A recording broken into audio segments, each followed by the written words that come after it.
بسم اللہ الرحمن الرحیم۔ السلام علیکم، میں منیر شاکر۔ میرے دو سوال ہیں، دو مسئلے ہیں بنیادی طور پر جنہیں میں سمجھتا ہوں کہ ڈسکس ہونا چاہیے۔ ایک تو میں عرض کرتا ہوں کہ قرآن کے باہر وحی نہیں ہے۔ جو بھی جبرائیل علیہ السلام لے کر آئے وہ نبی اکرم صلی اللہ علیہ وآلہ وسلم پر وہ قرآن کے اندر ہے، قرآن کے باہر کچھ نہیں ہے۔ جبرائیل جو بھی لے کر آئے۔ دوسرا میرا مسئلہ اور سوال یہ ہے کہ اللہ بندے کے کام کرنے میں مداخلت نہیں کرتا۔ یہ ہے اب جو میں بات کرنے لگا ہوں، یہ ہے قرآن کے باہر وحی کے حوالے سے تھوڑی سی سورہ تحریم کے حوالے سے اصل بنیادی چیز یہ ہے۔ میں یہ بات کیوں کہتا ہوں کہ قرآن کے باہر وحی نہیں ہے؟ ایک تو وہی سورہ ہجر کی آیت نمبر 9، ہم نے ہی اس ذکر کو نازل کیا ہے اور ہم ہی اس کی حفاظت کرنے والے ہیں۔ تو جس چیز کی حفاظت ہوئی ہے، ہو رہی ہے، جسے سمجھتے ہیں ہم محفوظ ہے، وہ قرآن ہے۔ قرآن کے باہر کوئی چیز ایسی نہیں، کوئی کتاب ایسی نہیں جس کے بارے میں یہ دعویٰ ہو علماء کرام کا یا کسی کا کہ اس کی حفاظت اللہ تعالیٰ نے کی ہے۔ تو ایک تو وہ آیت ہو گئی جو میں ہجر کی 9 نمبر آیت، اور دوسری بڑی واضح ایک اور آیت بھی ہے سورہ انفال کی 67 نمبر آیت جو ہے 67، یہ جنگی قیدیوں کے معاملے کے بارے میں ہے کہ جس پر نبی اکرم صلی اللہ علیہ وآلہ وسلم نے فیصلہ فرمایا، مشاورت سے فیصلہ فرمایا تمام صحابہ کرام سے، اور کرنے کے بعد ان سے وہ جزیہ فدیہ لے کر ان کو رہا کر دیا۔ یہ فیصلہ نبی کا تھا، ہم نہیں کہہ سکتے وہ غلط فیصلہ تھا، لیکن وہ اللہ کی نظر میں بہت اعلیٰ فیصلہ نہیں تھا۔ اس وقت کے حالات کے مطابق وہ فیصلہ اعلیٰ فیصلہ نہیں تھا۔ وہ بعد میں یہ ایسا ہوتا رہا، جنگی قیدیوں کے تبادلہ جنگی قیدیوں سے کرنا، یا جنگی قیدیوں سے کوئی اس طرح فدیہ لے کر پیسے لے کر ان کو رہا کر دینا، یہ بعد میں ہوتا، لیکن اس وقت کے حالات کے تقاضے، اس وقت یہ ٹھیک نہیں تھا، لیکن نبی نے فیصلہ کیا اور صحابہ کرام سے مل کر کیا، اور وہی اس کے اپوزٹ آ گئے کہ نہیں کرنا چاہیے تھا ایسے۔ تو اس سے یہ چیز بڑی دو ٹوک واضح ہو جاتی ہے کہ نبی کا جو بھی عمل اپنی طور پر وہ کرتے ہیں وہ وحی نہیں ہوتا، وہ وحی نہیں تھا، اس لیے ہی دوبارہ قرآن میں آیا۔ دیکھیں دو موقف ہو گئے، اللہ تعالیٰ اس طرح کوئی اور بات کہہ رہا ہے، قرآن کے ذریعے کچھ اور بات کہہ رہا ہے، یہ جو دو طرف تضاد سامنے آ جاتے ہیں۔ تو میں یہ عرض کرنا چاہ رہا تھا۔ اور جو دوسرے دو مکتبہ فکر ہیں جو کہتے ہیں کہ قرآن کے باہر وحی ہے، ایک تو اسے خرابی کا لامتناہی سلسلہ شروع ہو جاتا ہے اگر یہ بات مان لی جائے، کہہ دیا ہے کہ نبی قرآن کے باہر بھی وحی ہے، تو بہت سارے جبرائیل علیہ السلام کی لائن لگی ہوئی ہے، بار بار آنا جانا، اور حدیث جو ایک ہے بنائی گئی جبریل، حدیث جبریل، وہ آپ نے سکھائے کام آ کر پوچھا سوال کیے، اور اس طرح اور بہت ساری باتیں بیان کی جاتی ہیں۔ اور خاص کر اس میں قرآن کے حوالے سے بھی ایک بات کی جاتی ہے، جنگ خیبر کے حوالے سے، کہ انہوں نے وہ درخت کاٹے تو وہ کہا گیا کہ تم اللہ کے اذن سے یہ ایسا کر رہے تھے، جبکہ کوئی ایسا حکم نہیں ہے قرآن میں کہ تم درخت کاٹ دو۔ میرے بھائیوں، یہ بات سمجھنے والی ہے۔ اذن، جہاد کا اذن ہو گیا، جہاد کے اندر جو کچھ بھی آپ کریں گے، تیر چلائیں گے، توپ چلائیں گے، ٹینک چلائیں گے، نیزہ بازی کریں گے، خندقیں کھود دیں گے، مورچے بنائیں گے، سرنگی برودی سرنگیں بچائیں گے، آپ کسی حکمت عملی کے تحت آپ پیچھے ہٹیں گے، یہ سب کچھ باذن اللہ ہوگا، اس جہاد کی حکمت کے تحت ہوگا، اسی کے اندر ہی سارا کچھ ہوگا۔ وہ درخت رکاوٹ بن رہے تھے جہاد کرنے میں، تو اس لیے ان کو کاٹا، اور وہ جہاد کے ضمن میں بھی ہی آئیں گے۔ اسی طرح کی یہ بات ہے سورہ تحریم کی جو میں آپ کے سامنے عرض کرنا چاہتا ہوں، جس سے میں یہ بات بتانا چاہتا ہوں کہ بات وہی ہے کہ قرآن کے باہر وحی نہیں ہے، مگر یہ سبھی لوگ اس پر بضد ہیں کہ قرآن کے باہر وحی ہے، جس سے بے شمار میں نے عرض کی کہ لامتناہی سلسلہ جو ہے وہ خرابیوں کا، دین کے اندر خرابیوں کا سلسلہ شروع ہو گیا۔ وہیں سے ہی یہ حدیث قدسی کی بات کر لیتے ہیں کہ جی یہ اللہ کا فرمان ہے، نبی کی زبان نہیں آیا۔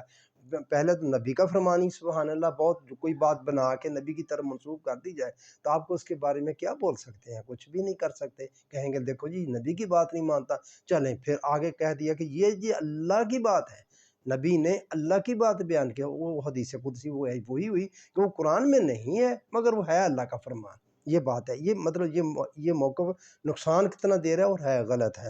اور یہی اسی آیت میں بھی اسی طرح کا ہی معاملہ ہوا ہے کہ آیت ہے یہ 3 نمبر ہے سورہ تحریم کی، اور یاد کر جب نبی نے اپنی بعض عورتوں سے ایک پوشیدہ بات کہی، پس جب اس نے اس بات کی خبر کر دی اور اللہ نے اپنے نبی کو اس پر آگاہ کر دیا تو نبی نے تھوڑی سی بات تو بتا دی اور تھوڑی سی ٹال گئے۔ پھر جب نبی نے اپنی اس بیوی کو یہ بات بتائی تو وہ کہنے لگی اس کی خبر آپ کو کس نے دی؟ کہا سب جاننے والے، پوری خبر رکھنے والے اللہ نے مجھے بتلایا ہے۔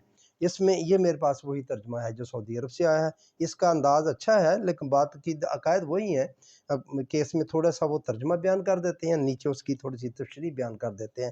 تو اس نے جو نمبر لگایا اس سے 5 نمبر کے خبر دے دی سب جاننے والے نے، تو اس سے معلوم ہوا کہ قرآن کے علاوہ بھی آپ صلی اللہ علیہ وآلہ وسلم پر وہی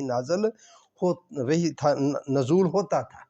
یہ بات اس نے یہ اس سے ثابت کی جو کہ غلط بات ہے، ایسا نہیں ہے۔ بات علیم الخبیر کی ہے، بات کس نے بتا دی؟ اس نے یہاں اللہ لگا دیا، علیم الخبیر سے اللہ مراد لے لیا، حالانکہ علیم الخبیر علم اور خبر رکھنے والا کوئی اور دوسرے بھی ہیں، بندہ بھی علیم الخبیر ہے۔ اب ایک تو اس اللہ تعالیٰ نے ان عورتوں کا ذکر نام نہیں لیا، ہمیں بھی نہیں لینا چاہیے، اللہ نے نہیں لیا ہم بھی نہ لیں۔ بات بتائی نبی نے، دوسری نے بتا دی۔ وہ جو علیم الخبیر ہے، جس آپ سے جب پوچھا کہ تمہیں کس نے بتائی تو نبی کریم صلی اللہ علیہ وآلہ وسلم فرمایا مجھے علیم الخبیر نے بتایا۔ علیم الخبیر اس وقت کون تھے؟ ایک تو اللہ تھا، دوسرا وہ دوسری عورت جس کو بتائی گئی تھی، راز جس کو بتایا گیا تھا وہ تھی علیم الخبیر، اس نے بتا دی نبی کریم صلی اللہ علیہ وآلہ وسلم کو۔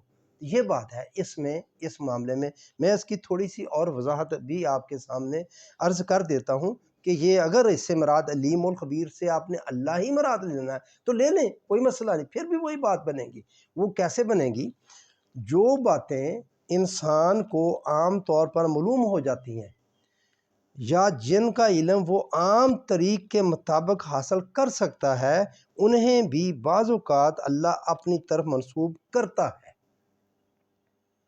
اگر علیم الخبیر عام طور پر آپ کو معلوم اس عورت دوسری بیوی سے ہی ہوئی، تو اگر آپ نے اس سے مراد لے لیا علیم الخبیر اللہ تعالیٰ کہہ دیا تو وہ بھی کوئی غلط بات اس لحاظ سے نہیں کہ وہ اللہ تعالیٰ اپنی طرف اس کا علم اس بات کو اپنی طرف منسوب کر لیتا ہے۔ تو اس کی میں مثال آپ کے سامنے پیش کرتا ہوں، یہ سورہ مائدہ کی 4 نمبر آیت ہے۔ آپ دیکھیں کہ اللہ تعالیٰ کس طرح اس بات کو اپنی طرف منسوب کرتا ہے۔ یہ حلال و حرام کے حوالے سے سورہ مائدہ، یہ شکاری کتوں کے حوالے سے ہے، یعنی جنہیں تم تھوڑا بہت سکھاتے ہو، اور جن شکار کھیلنے والے جانوروں کو تم نے سدھار رکھا ہے، یعنی جنہیں تم تھوڑا بہت سکھاتے ہو، جس کی تعلیم اللہ تعالیٰ نے تمہیں دے رکھی ہے۔ آپ دیکھیں ہم کتوں کو سکھا لیتے ہیں آپ کے سامنے، ٹیم کر لیتے ہیں، طوطوں کو کر لیتے ہیں، کبوتروں کو کر لیتے ہیں، یہ اور بھی پرندے ہیں جنہیں ہم بٹیرے وغیرہ، تیتر وغیرہ، ان کو بھی ٹیم کر لیتے ہیں، لوگ سکھا لیتے ہیں۔ تو کیا اللہ وحی کے ذریعے ان کو سکھاتا ہے؟ یہ عام طریق ہے، اللہ تعالیٰ ہی سکھانے والا ہے، اس نے صلاحیت بندے کے اندر رکھی ہوئی ہے، لیکن کوئی وحی کے ذریعے تو نہیں وہ سکھاتا یہ چیز۔ تو یہ بات اسے دیکھیں، سکھاتے ہو جس کی تعلیم اللہ تعالیٰ نے تمہیں دے رکھی ہے، اللہ تعالیٰ نے اپنی طرف منسوب کر لیا کہ میں نے تمہیں تعلیم اس کی دے رکھی ہے، کہ یہ بات اس طرح سمجھی جائے گی، نہ کہ اس وقت کوئی وحی آ گئی تھی آپ کے اوپر۔ اور اسی کے متعلق ہی ایک دوسری آیت کا بھی حوالہ دے دوں کہ یہ جو سورہ رحمان ہے، علمہ البیان، اور اسے بولنا سکھایا، انسان کو پیدا کیا، قرآن سکھایا اور بولنا سکھایا۔ اب بولنا کوئی وحی کے ذریعے تو نہیں سکھایا جاتا۔ دیکھیں جس ماحول میں بچہ ہوتا ہے اسی کی بولنی وہ سیکھ لیتا ہے۔ اگر وہ کسی جانوروں کے ماحول میں رہے، ایسی مسئلے بھی ہیں کہ اگر بچہ کسی جانوروں کے ماحول میں پلا بڑھا ہے تو وہ بول ہی نہیں سکتا، اس کو وہ جیسے جانور کو کریں گے اسی زبان میں وہ کرے گا، اس کو کچھ نہیں پتہ چلے گا۔ تو جس ماحول میں رہے گا، وہ پنجابی ماحول میں پنجابی بولے گا، اردو انگریزی، عربی زبان میں، وہ مطلب یہ ہے سکھانا، یہ عام بات ہے، ہر ایک سیکھتا ہے تب، مگر اللہ فرما رہا ہے کہ اسے بولنا سکھایا، اللہ نے کوئی وحی کے ذریعے تو نہیں بولنا سکھایا۔ تو یہ اس طرح کی بات اس میں ہے کہ وہ بات جو دوسری عورت تھی علیم، دو عورتیں، جس نے دوسری کو بتا دیا پھر دو ہو گئی، ایک نے بتا دی آپ کو، دوسری جو عورت تھی وہ تھی علیم اور خبیر، اس کو علم تھا اس بات کا، وہ خبر رکھنے والی تھی، اس نے بتائی تھی آپ کو۔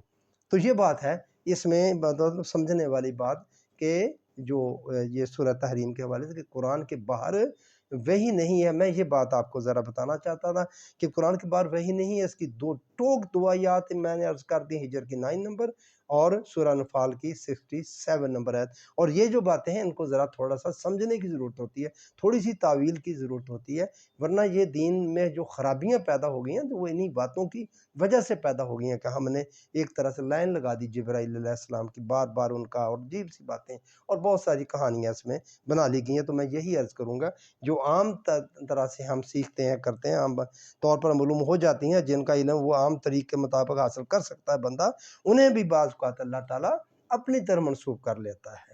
تو یہ بات ہے اس میں۔ تو بس یہی بات میں نے آپ سے عرض کرنا تھی۔ سورہ تحریم کی آیت نمبر 3 کے سورہ تحریم کی ہے یہ آیت نمبر، بھول گیا ہوں، سورہ تحریم، چلے سورہ تحریم کی بھی 3 نمبر ہی آیت ہے، 3 نمبر آیت کے حوالے سے یہ بات میں نے عرض کر دی ہے۔ تو آپ بس یہی میں نے آپ سے عرض کرنا تھی۔ آپ کی مہربانی، آپ نے بات سنی اور پوری طرح سمجھنے کی کوشش کریں، قصے کہانیوں کی طرف نہ جایا کریں، آپ کی مہربانی۔ تو آپ سے ریکویسٹ وہی کرتا ہوں کہ آپ پلیز میری بات کو مزید مضبوط کرنے کے لیے، اس کو مزید آگے بڑھانے کے لیے آپ میرے چینل کو سبسکرائب کیا کریں، لائک کیا کریں، شیئر کیا کریں، کومنٹس کیا کریں۔ آپ کا شکریہ۔